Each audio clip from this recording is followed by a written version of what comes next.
दोस्तों, जिस चीज का आप सभी को बेसब्री से इंतजार था कि आखिर सुशांत सिंह राजपूत के साथ 13 या 14 जून को हुआ क्या था जिसके वजह से उनकी मौत हो गई थी। तो सीबीआई के पास 13 जून का जो सच है वो बयान जो है वो दर्ज हो चुका है और ये जो बयान है ये इतना बड़ा बयान है कि जो गुनहगारों को जेल की सलाखों के पीछे डाल सकता है, उन्हें उम्र कैद की सजा तक दिलवा सकता है, उनकी पूरी की पूरी जिंदगी बर्बाद कर सकता है। आप सभी को विवेकानंद गुप्ता जी तो याद होंगे, जिन्होंने रिपब्लिक चैनल पर आकर ये बहुत बड़ा खुलासा किया था कि 13 जून के दिन सुशांत सिंह राजपूत और रिया चक्रवर्ती ये दोनों साथ में थे और सुशांत सिंह राजपूत रिया चक्रवर्ती को छोड़ने के लिए अपनी ही गाड़ी में उनके घर तक गए हुए थे।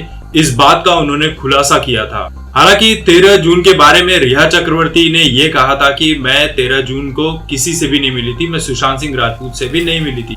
रिया चक्रवर्ती का तो ये तक कहना था कि 8 जून के बाद उनकी और सुशांत सिंह राजपूत के बीच में कोई भी बात नहीं हुई थी, जबकि विवेकानंद गुप्ता जी का ये कहना था कि रिया चक्रवर्ती और सुशांत सिंह राजपूत 13 जून के दिन दोनों ही एक दूसरे के साथ में थे। तो खबर ये मिल रही है कि विवेकानंद गुप्ता जी जो हैं उन्होंने सीबीआई के सामने 13 जून के दिन जो कुछ भी हुआ था वो बयान सीबीआई के सामने दर्ज करवा दिया है कि ये चीजें उस दिन हुई थी। तो देखिए, सीबीआई के काम करने का अपना एक अलग तरीका होता है। वो हर बयान के बाद, हर गवाह से पूछताछ के बाद मीडिया के सामने आकर ये नहीं बताती है कि इस गवाह ने ये बातें बोली है, हमारे पास ये सबूत आ चुके हैं। वो हर बयान के बाद, हर पूछताछ के बाद इसका खुलासा मीडिया में नहीं करती है।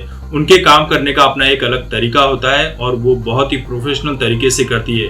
हालांकि सुशांत सिंह राजपूत वाले मामले में सीबीआई के ऊपर भी काफी कुछ सवाल खड़े हुए हैं कि इस केस में सीबीआई आखिर कर क्या रही है, क्योंकि इस केस में अभी तक सामने निकलकर कुछ भी नहीं आया है। इसलिए जो लोगों की उम्मीद थी वो लगातार टूटते ही चली जा रही थी।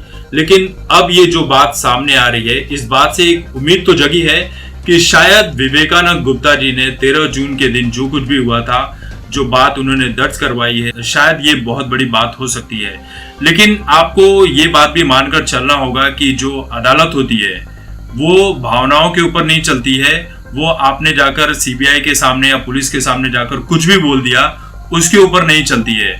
आपके पास जब तक कोई पुख्ता सबूत नहीं है, जब तक आप कोई ठोस सबूत सीबीआई के सामने नहीं रखते हो, तब तक जो है इस बारे में सीबीआई या अदालत भी कुछ नहीं कर सकती है।